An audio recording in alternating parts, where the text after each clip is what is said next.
welcome back to Jelly Omega Podfix. This is Class 1A Crack the Ice, Chapter 3 and 4, and by electric_RK. Summary.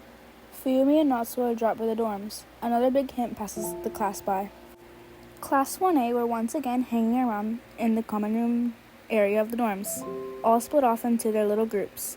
Katsuki, Denki, Ejiro, Hanta, and Mina in one corner, while the rest of the class, minus Shouto and Izuku, were crowded around the couches. So you can't blame them when they were startled out of their conversations as the door went flying open. "I am here with guests!" The booming voice of All Might came through the open door as the blonde man entered the dorms. "Can't you act normal for one day at least, Yogi?" Aizawa drawled tiredly as he stepped through the door behind the man. "Alright, listen up, problem children. We have a couple of guests. Be nice and don't cause too many problems." "You can come in now!" "Do you seriously have to shout everything?" The Todoroki brothers don't know what to expect when Aizawa and All Might had announced that they had a couple of guests. Seeing Fuyumi and Natsuo walk in was not it.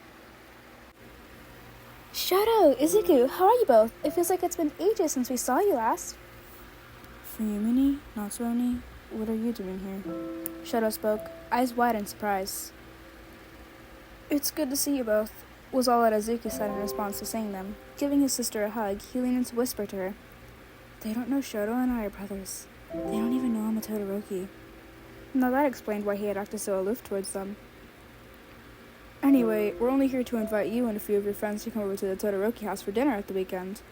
We've spoken to your sensei and he's fine with it. It's the house of the number one hero after all." Shouto growled out the last sentence through gritted teeth. "Come along as well, Izuku. We miss having you there." "Wouldn't dream of missing it, Fuyumi." Izuku smiled softly. "Hold up. You guys seem very close to Izuku as well," Ochako had said from across the room. "Of course, it's almost as if he's family," Fuyumi said as she smiled at the brown-haired girl. As soon as the other two Todoroki siblings were out of the door, chaos erupted in the dorms. "Why didn't you tell us that you knew the entire Todoroki family?" Toru was shaking Izuku back and forth. "It wasn't relevant or something any of you needed to know," Izuku shrugged. "My business with the Todoroki family is my business." Well, if their sister had dropped yet another big hint that no one picked up on, then that wasn't their problem. They would just continue this little game of chaos until someone figured it out. Chapter 4. Clue 4. Todoroki House and Dinner. Summary. Some members of Class 1A joined the Todoroki siblings for dinner. Fuyumi slips another hint in there. Ejiro sees something that may clue them in, and Katsuki, you'll see. The day of the dinner at the Todoroki household has finally come. The members of Class 1A that had been asked to go were currently running around the dorms. Shouto and Izuku were just about to head out the door towards their home. The others had the address, and Aizawa was going to be acting like a chaperone, making sure they got there and back all right. "Hey, Izuku, don't you need to get anything ready? I understand Shouto because it's his house, but what about you?" The calm but concerned voice of Yamamoto asked. "I have what I need in my bag. I'll be fine. Thanks for asking." The boy's gray eyes felt like they were staring into her soul, so she decided not to inquire any further. The other class members arrived at the house and knocked on the door. The older Todoroki brother was the one to answer the door, which was unexpected.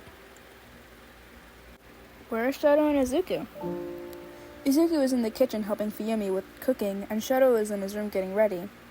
Natsuo still had to wonder how they hadn't figured it out yet. Izuku and Fuyumi have always liked cooking together. Shouto can't cook to save himself. Fitting for someone with part flyer quirk. He snorted. "Oh, there you guys are. Come on in. Go sit in the dining area. The food will be ready soon enough. Natsuo, go grab Shouto." Sorry to ask, but where's your bathroom?" Ejiro asked. Just go down the hall, past the first two bedrooms, and you'll reach it." Izuku could be heard yelling from the kitchen. When the boy returned, he swiveled to face Natsuo. I noticed there are 6 bedrooms, one for yourself, Fuyumi, Shouto, and your parents. If you don't mind me asking, who are the other 2 for? Oh, one is for Izuku since he used to be here quite often. The other is a guest room. Klotsky wasn't an idiot, like the rest of Class 1A seemed to be. He knew there was something more to the relationship between the 2 more emotionally stunned members of his class. Emotionally stunted? That was something coming from him. Were they lovers? Were they just very close friends? He wasn't sure yet, but he was getting closer to figuring it out. How long have you guys known Izuku then? Mina, in her ever-curious state, had asked Fuyumi in the moment she had sat down after placing all the food on the table. Oh, we've known Izuku since he was a baby. He was so cute as a baby, she cooed, trying to pinch one of the teen's cheeks. Fuyumi, can you please stop talking? For someone with an ice quirk, Izuku sure felt he had his father's fire at the moment.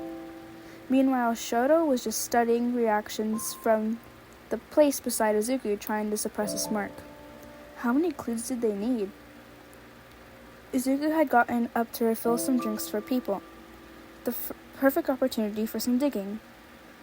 So is there anything you can tell us about Izuku's family? Things he hasn't told you himself? Not really. Natsuo contemplated for a moment. He hates his father with a passion. He has 4 siblings. 3 older, 1 younger. He gets his looks mostly from his mother. The mostly white hair and gray eyes, the red coming from his father.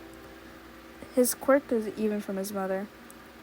Shouto had to resist the urge to roll his eyes. There really wasn't much left for them to tell them before they should figure it all out.